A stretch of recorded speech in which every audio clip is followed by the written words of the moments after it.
কেমন আছেন বন্ধুরা? রিয়া রাশিয়ানায় আরেকটি নতুন ব্লগে আপনাদের সকলকে অনেক অনেক ওয়েলকাম। গুড মর্নিং সকলকে। সো এখন বেজে গেছে আপনার ওই 8:30 পৌনে 9টা। আজকে রুষা আবার খুব তাড়াতাড়ি উঠে গেছে, তাই রুষাকে এখন আমি খাবার খাইয়ে দিচ্ছি। আর মা এদিকে এসেছে আমার কাছে কচু শাকের কিছু মেনু বলতে। সবাইকে ওম বলো। দাঁড়াও দেখি দেখা যাচ্ছে কিনা। বলো ওম বলো, ওম বলো, বলো ওম বলো, ওম বলো, ঠিক করে ওম বলো। সবাইকে বলবে না?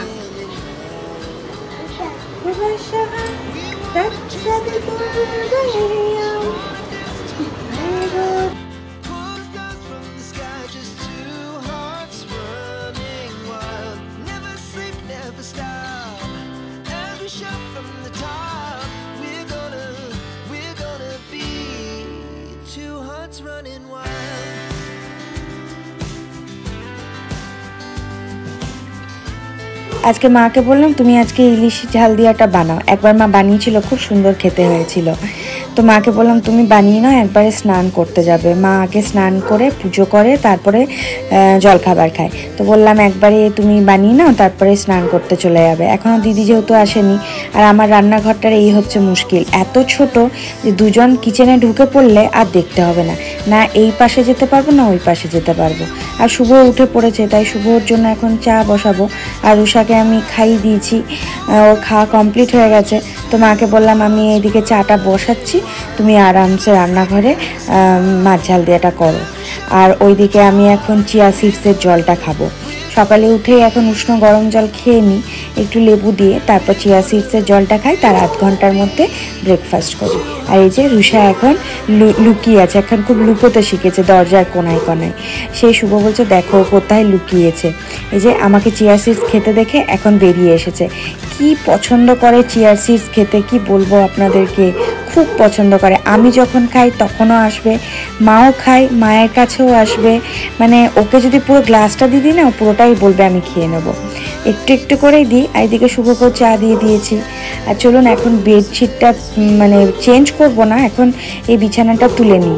আর সকাল সকাল যদি বিছানা তুলে নেওয়া হয় না, তাহলে ঘর এমনিতেই পরিষ্কার হয়ে যায়। আর বিছানা এরকম হুলুস তুলুস হয়ে পড়ে থাকলে খুব বাজে লাগে।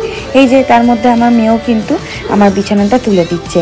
মানে এই সকাল থেকেও আমার পিছন পিছন ঘুরে বেড়াবে। এই দেখুন আমি যেমন করে বিছানা ঝাড়ি, ঠিক ও সেভাবে বিছানা ঝাড়বে।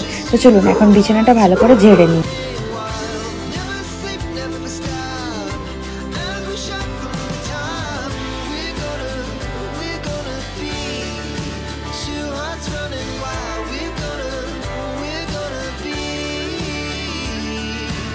কাজের দিদি আসার আগে এই ঝাড়াঝুড়ির কাজগুলো যদি কমপ্লিট হয়ে যায় না, তাহলে দিদি যখন ঝাড় দেয় তখন খুব সুবিধেই হয়। আজকে আবার আমাদের ওয়াইফাই লাগানোর কথা আছে। আর জানেন এই মা আসার পর থেকে এত ঠাকুর ফুল পাচ্ছে। মা সকালবেলা প্রত্যেকদিন মর্নিং ওয়াক করতে চায়, তখন আপনার ওই রাস্তার ওখান থেকে ফুল নিয়ে আসে।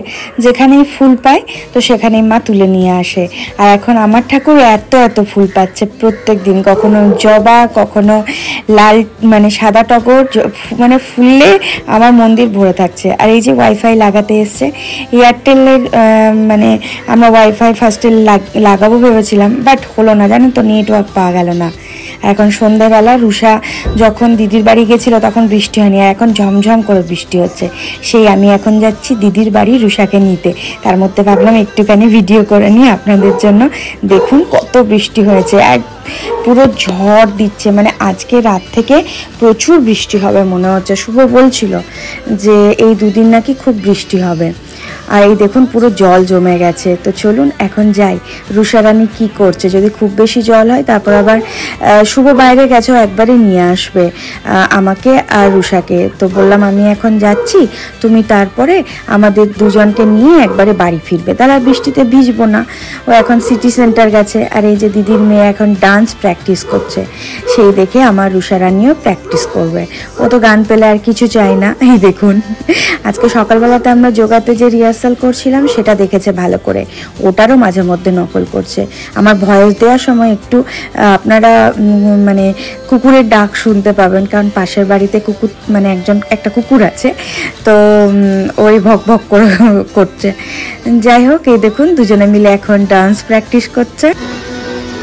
ডান হাত তুলতে হয়।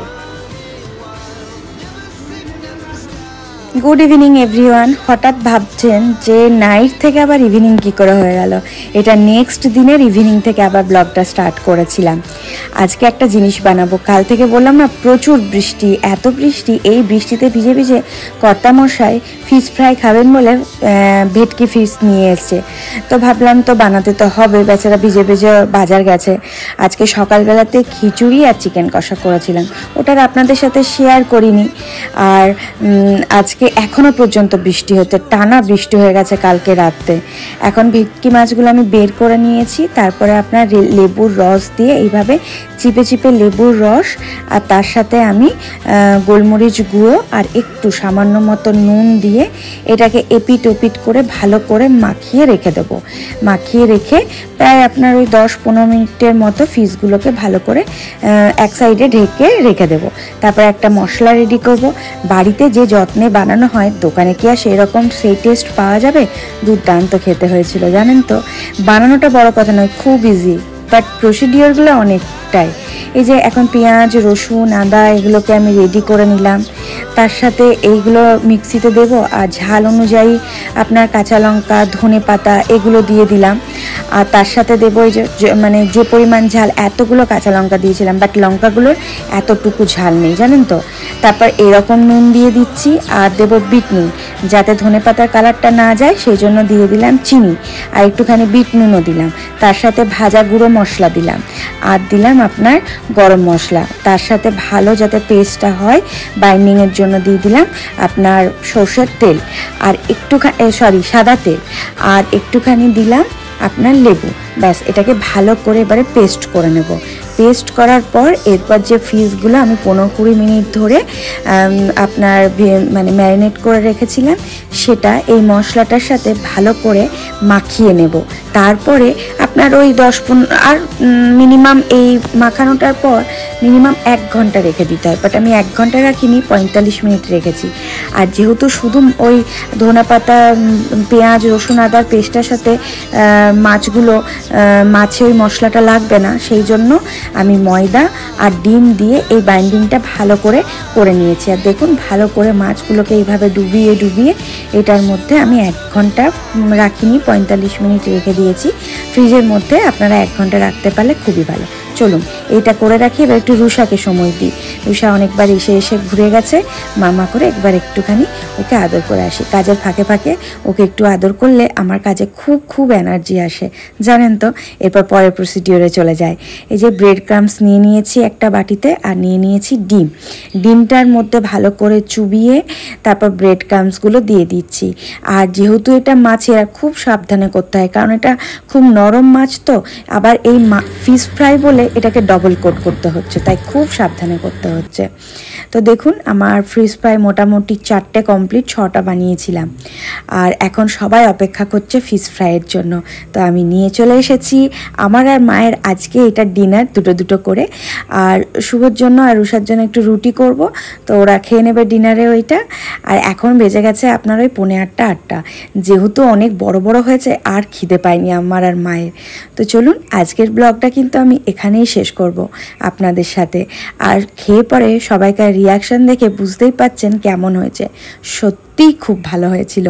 মানে ঘরে বানিয়ে খাওয়ার যে একটা যে কোয়ালিটি আলাদা হয়, সেটা বানিয়ে খেলেই বোঝা যায়। আর এই যে রুষাকেও কিন্তু একটু দেওয়া হয়েছে, ও মানে আরামসে ফিশগুলো বের করে খেয়েছে। ভালো থাকবেন, সুস্থ থাকবেন। আবার একটা নতুন